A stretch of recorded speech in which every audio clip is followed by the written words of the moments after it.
Hare Krishna. Welcome devotees to the Gita Daily session. So today we'll be discussing Bhagavad Gita 5th Sloka from chapter 15. So I would like to thank all devotees who are joining regularly for the sessions.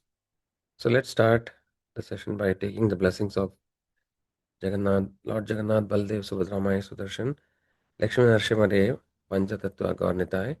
Let's pray that by their blessings we shall understand the transcendental topics of Bhagavad Gita. So let's recite the prayers together.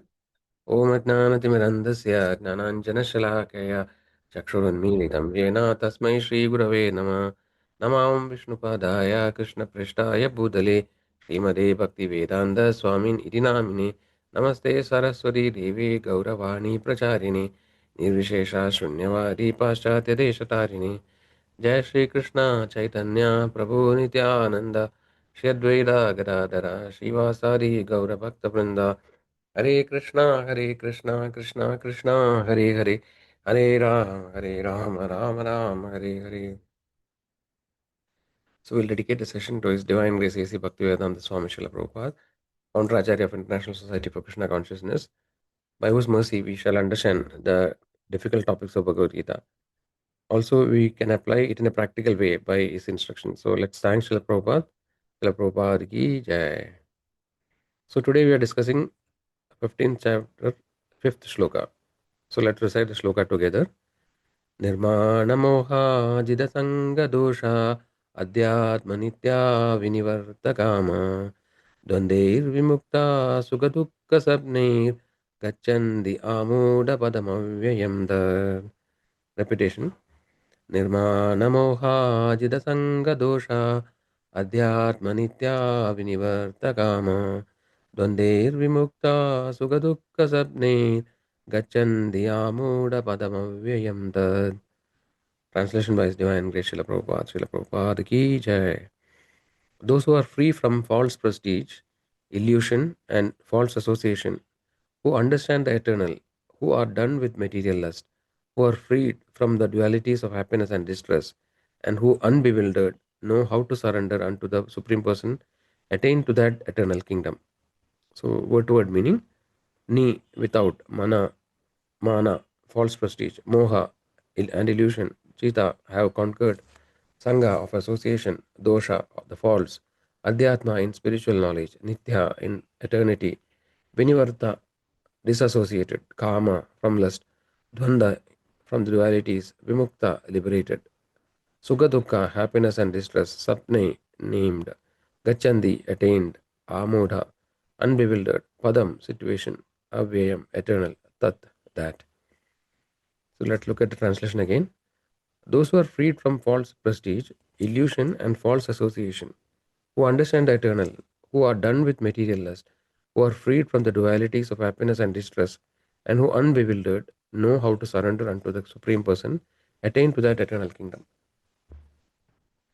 So let's look at the shloka in more detail today. Sloka.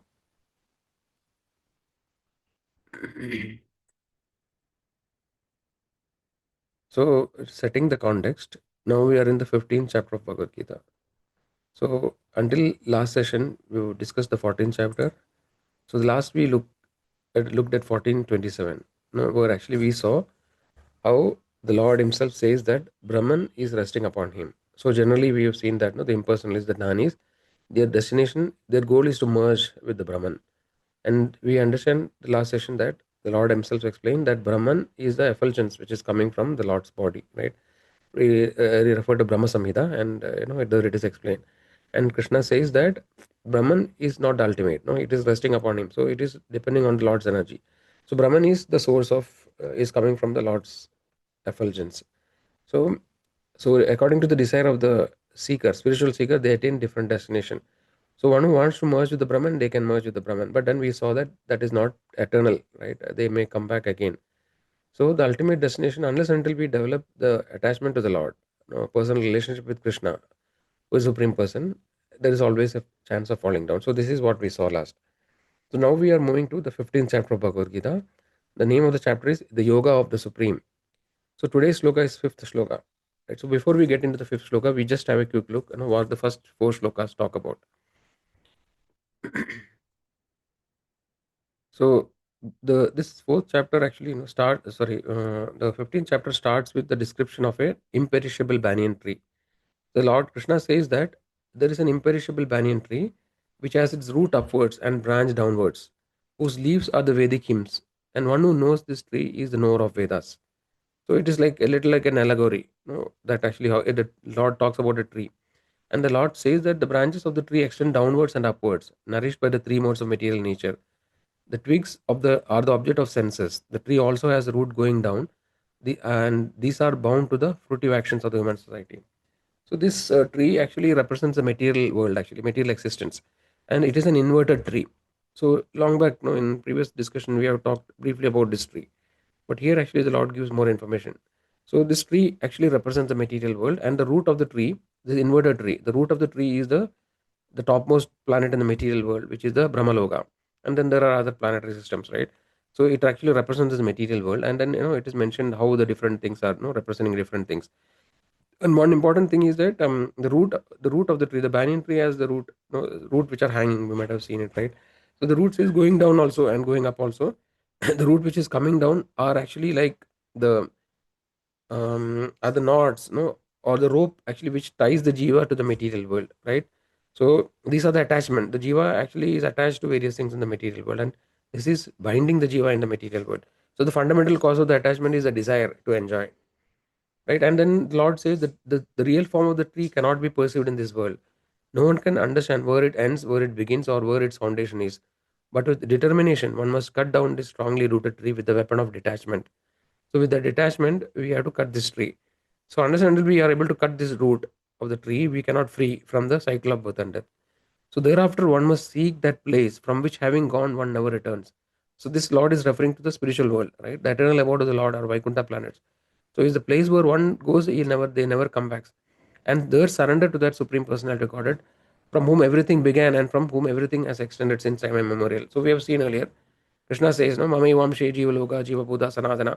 So the Jivas are part and parcel of Krishna, right? And Krishna is the root of everything, right? Sarva Karana Karanam, right? Anadir Adir Govinda Sarvaka. So the Krishna is the root. So ultimately, the idea is that this false tree, which is the reflection of the actual tree. So the scriptures mentioned, the Acharya says that the tree which we see in the material world is a reflection. So just like if you go to a lake and we see a tree which is standing on the bank of the lake, in the water we see the reflection of the tree, right? So this reflection is false; it is not real. So that is why the material world is called illusionary world or Maya. No, the Maya creates various illusion to the jiva, and the primary illusion is that the jiva thinks that he is the body, but actually where he is the spirit soul, the atma. But the jiva thinks I am this body, and based on that thought he thinks everything is his possessions and things like that. So this false illusion has to be cut by the knowledge and detachment, so that we can return back to the Lord. Okay, so this is the context of this particular chapter. The main of most of these topics we have discussed in the past. So let's see the shloka in more detail. So what are the key points here? One is nirmana and moha. So one should be free from nirmana, means no, mana means pride, right? I should be prideless, free from false prestige, right? Then basically this false prestige also means the concept that I am the doer, right? I am the Lord, or I am the proprietor of everything. So everybody thinks that I am the proprietor, right? So in different ways, right? Somebody may think that no, I am the Lord of the house, right? I am the proprietor of this house. This house belongs to me, and this all these family members are under my control, right? The children are under my control. Or somebody is a manager, he thinks that no, my colleagues or subordinates, they are my under my control. So they everybody tries to control and think that I am the doer, right? So this is actually against the humility concept of humility. One who is humble, no, he doesn't think like that. He thinks that everything is happening. We have seen that earlier, right? The three material modes are conducting the things, and based on the karma of the jivas, they actually undergo different experience in this material world. So, and then the Lord actually is ultimate controller of everything. So, a humble person is always subordinate and he is surrendered to the Lord. Right. Next point is Jirasanga dosha. So one who should give up the false association or bad association. Satsanga. One should have satsanga. As long as one is having the association of materialistic people or people who are pride, then we also get that qualities which are against the spiritual progress. Adhyatma Nitya means one should have spiritual knowledge by learning the scriptures, by surrendering to the Guru. They should have the spiritual knowledge. Vinivarta Kama, it should be free from lust. So lust actually is one of the main bondages, right? Which actually is, so basically it is mentioned that there are three royal roads to hell, right? Kama, Krodha, and Lobha, right? So Kama is lust, Krodha is anger, and Lobha is greed. Right. So these three are actually the royal roads to hell. So one who actually are not able to overcome the Kama, Krodha, and Lobha, no, it is guaranteed that their next destination will be hell. So we have to control these three qualities. This also we have discussed in the past, right? Kama, Krodha, Lobha. So actually, how one leads to the next. So all these things can be done by purifying ourselves. So we have already discussed the process. Actually, is already given by the acharyas, which is the topmost. Krishna also agrees, no? Bhakti amam abhijanadi. So only by devotional service then we can attain the highest perfection. So when we perform devotional service, we are associating with the Supreme Lord, who actually is spiritual, who is completely pure, and we slowly get those qualities, which are actually the Lord's qualities. So when we do that, automatically all these bad qualities will go away, right? And also it is mentioned param drishtva nivartate. When we get higher taste in spiritual topics, the lower taste automatically subsides. So this way, and then Lord says dvande vimukta, we should be free from the dualities. The dualities are actually the attachment to the dualities, which means like heat and cold, happiness, distress, mana, apamana, right? So so basically a person who actually is elevated to the transcendental platform, he is not affected by the duality. So when there is victory, he doesn't overjoy, and when there is failure, he will not be too much worried, right? When there is heat and cold, he will be able to tolerate all the dualities.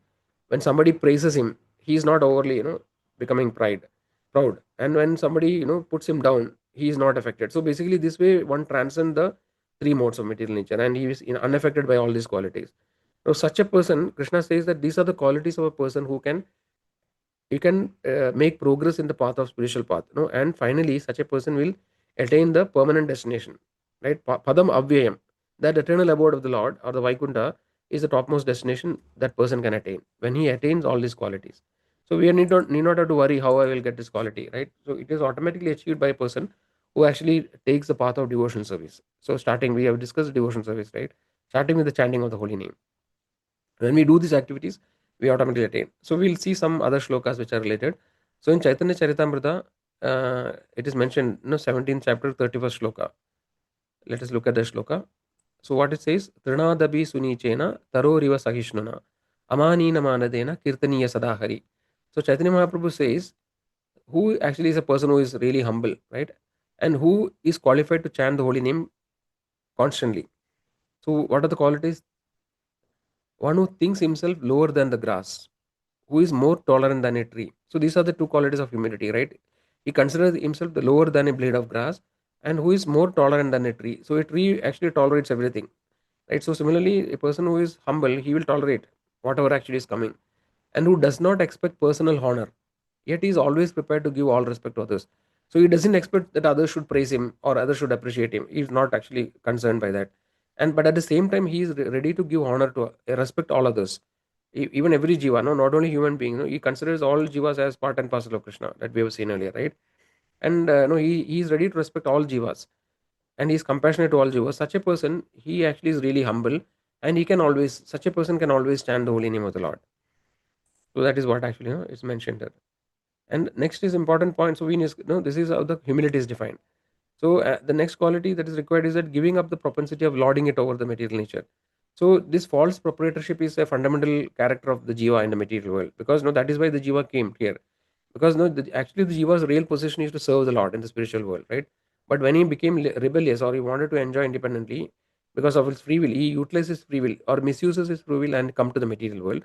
And the Lord has designed this material world in such a way that the jiva is put into illusion, and he thinks that he is the Lord, no, and he is the body, and he tries to become the master of everything. So he tries to do that, but then he becomes frustrated again and again.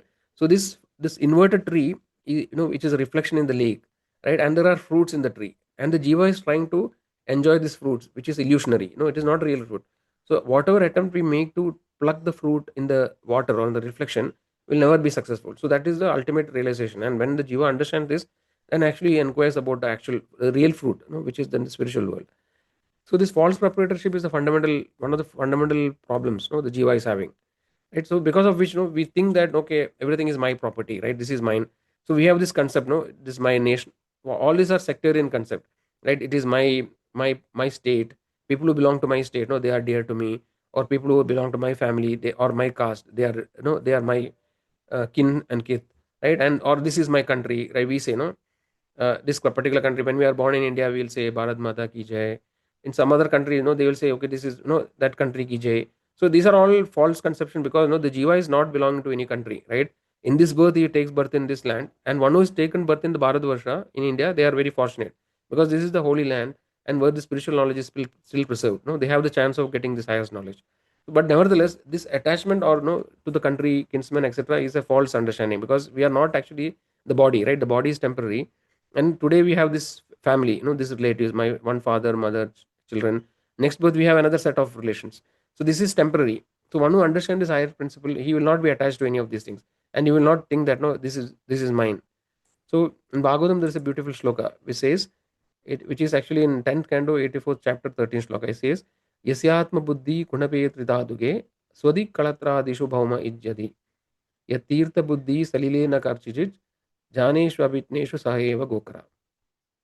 What it says, one who identifies his self as the inert body composed of mucus, bile, and air, who assumes his wife and family are permanently his own, who thinks an earthen image or the land of his birth is worshipable, or who see a place of pilgrimage as merely the water there, but who never identifies himself with, feels kinship with, worships or even visits those who are wise in spiritual truth. Such a person is no better than a cow or an ass. So actually, this is the same principle. No? So this temporary identity of the body, actually, we should not think that this is permanent. No, it is. It keeps changing. So today we have one body, tomorrow we have another body. So this is a false identity. So such a person is actually foolish. So when we come to the soul's platform, we know that no, we are not this body. Right? Accordingly, we need to behave. So that way, we need to understand the position of the this thing. And the next important sloka is the sadhu sangha. No, false proprietorship we should give up, and then sadhu sangha means association of devotees who are pure, right? So when who whatever association we have, accordingly the qualities we develop, and accordingly we make progress in spiritual life. So what actually in Chaitanya Charitamrita again, in Madhya Leela 22nd chapter 54th sloka, it mentioned sadhu sangha sarva shastra kaya lava matra sadhu sangha sarva siddhaya. So what it means, the verdict of all revealed scriptures is that even a moment's association with a pure devotee, one can attain all success. So here actually we have seen the example of Narad Muni. No? That previously we saw the story. Even one moment of association with Narad Muni, actually the soul became liberated. No? So it make fast progress and liberate. So we should actually give up the association of the materialistic people, because they will pull us down and they will draw back, and they will keep us bound in the false identity. Right? Because everybody is talking about the false identity only. Wherever we talk, wherever we meet people, they are all concerned how to become, how to make the body happy, right? How to be happy in this material world, which actually is a temporary place. It is not a permanent place. So they will keep on putting they will again and again increase our illusion. So we should minimize association with worldly people and increase association with devotees, because we have seen in the past, when we associate with devotees also, there is a huge community of devotees, and we don't lose anything, in if we have become a devotee, because we have everything that we see in the material world, but everything in a purified way. That will help us to make progress in spiritual life. So that way, we have to increase association of devotees and give up. So let's, we look at the story of Raghunath Das Goswami, right? So we know that there are 6 Goswamis in Vrindavan, right? Who are followers of Sri Chaitanya Mahaprabhu, and Chaitanya Mahaprabhu is none other than Krishna, right? So the Lord actually appeared in the Kali Yuga, actually to deliver the fallen souls. So Chaitanya Mahaprabhu appeared around 500 years ago in West Bengal, and he actually freely distributed the spiritual knowledge, right? And he made the process very simple. He mentioned that he made the process so easy that just by chanting the holy name, one can attain the highest perfection.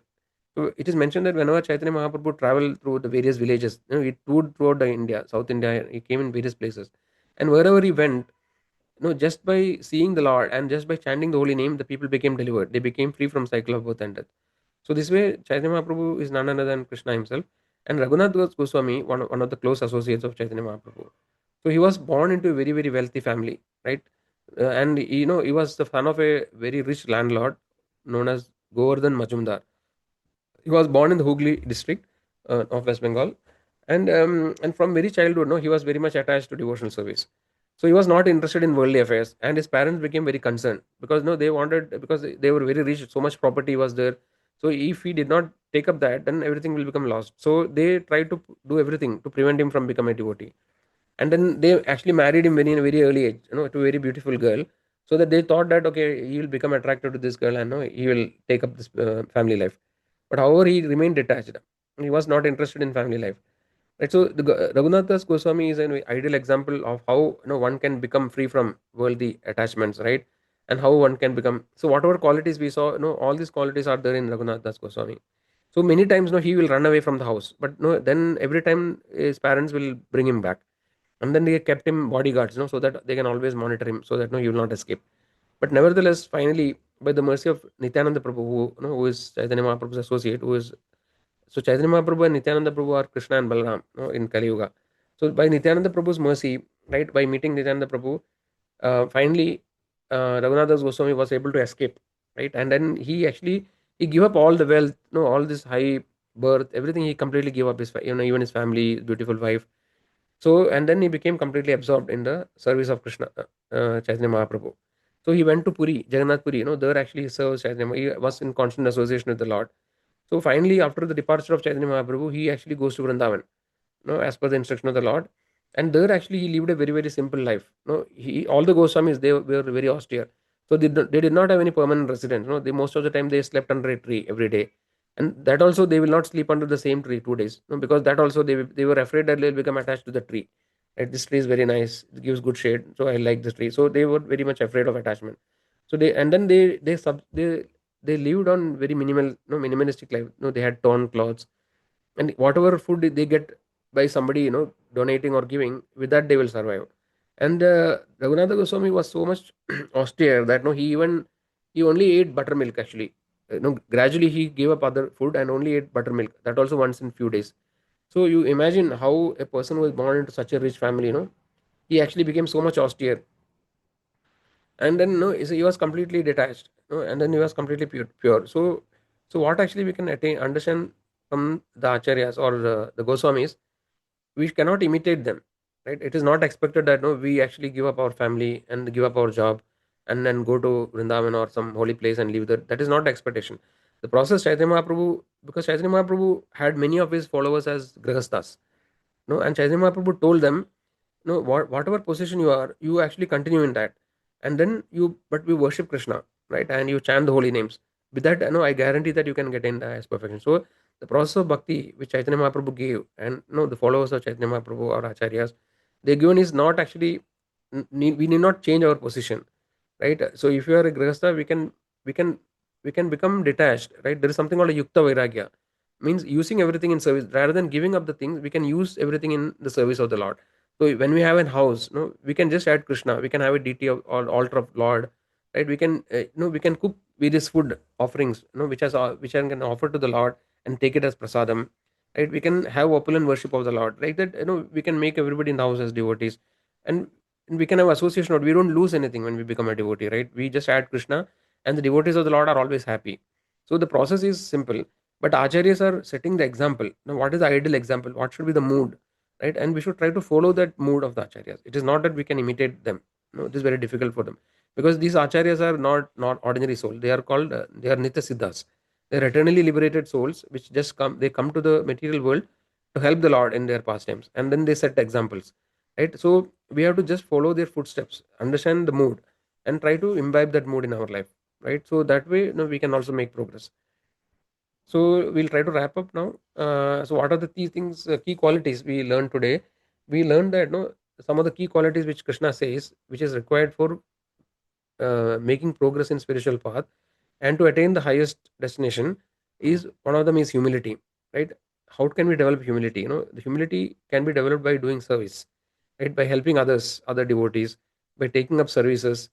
We can take up humble services, like cleaning the temple. So when we do such services, right, then actually we gradually develop the humility. And also humility can be developed by association with other people who are humble, right? So then becoming free from illusion, that can be achieved by reading the scriptures. Becoming free from false association. So the association we should choose wisely, right? And already we discussed, no, like we should reduce the association with people who are very much attached to sense gratification, right, and increase association with devotees. Freeing from lust. So freeing from lust is very difficult actually. Giving up the kama, krodha, lova is very tough. But then that is automatically achieved by by the purification which is achieved by performing devotional service. So when we do worship of the deity, right, this is also one of the ways we can reduce the lust. Right? But automatically these qualities are developed in the devotee, right, when actually they make progress. then becoming free from dualities, right? Like how we become indifferent to dualities like success, failure, etc. That actually is by acquiring the spiritual knowledge, understanding that we are not the body, right? What is our real position? Then actually gradually we become free from dualities. And another important aspect is surrender. So we should have a mood of surrender. So again, surrender and humility are interrelated. So without humility, we cannot become surrendered. Right. So surrender can be achieved by understanding the position of the Lord. Right. The Lord actually, what is the Lord's position? We have seen in the last few chapters, and then we understand that Krishna is the ultimate shelter. No, there is nobody else who can help us to overcome the Maya. We have to take shelter of the Krishna, and we cannot directly take shelter of Krishna because no, the Lord is not directly present before us. So the Lord has sent a spiritual master who is Guru, right? Who is a representative, bona fide representative of Krishna. So we should take the shelter of a Guru who is a bona fide, and that way we can take shelter of Krishna, right? So and also understanding that everything is the Lord's plan, right? The Lord has a plan for everyone, and when we are not surrendered to the Lord, then the Maya will take over, and based on our karma, we enjoy and suffer in the material world. But when we take shelter of Krishna, then Lord actually takes control of our life, and then we need to understand whatever is happening in our life is for our ultimate benefit. So temporarily there may be ups and downs in the life, right? Something may not be favorable, but we need to understand that it is for our purification, and depend on the Lord and have faith in the Lord. So this way we can develop the mode of surrender, right? So by these set of qualities, one the Lord assures that we can attain the highest destination. So I think with that we come to the end of today's time. uh, Anybody has any questions? We'll chant Hare Krishna mantra thrice together. So as we now we have understood clearly, the chanting of the holy name is the most important thing, right? So we should be very serious in taking up the chanting, right? At least we should start chanting one round of Hare Krishna mantra. So one round means 108 times. We have the bead. If somebody doesn't have the bead, they are interested, they can get it from our center, or there are other ways of getting it.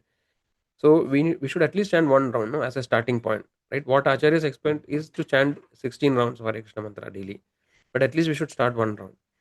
Okay, so that actually we should make it part of our day-to-day life.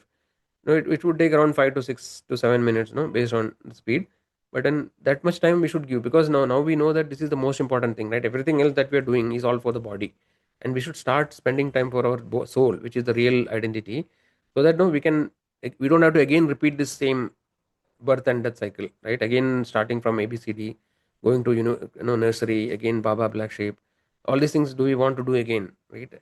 So if you are serious, then we should at least give some time.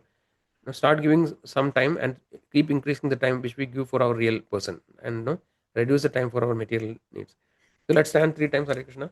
Hare Krishna, Hare Krishna, Krishna Krishna, Hare Hare, Hare Rama, Hare Rama, Rama Rama, Hare Hare, Hare Krishna, Hare Krishna, Krishna Krishna, Hare Hare, Hare Rama, Hare Rama, Rama Rama, Hare Hare, Hare Krishna, Hare Krishna, Krishna Krishna, Hare Hare, Hare Ram, Hare Ram, Ram Ram, Hare Hare.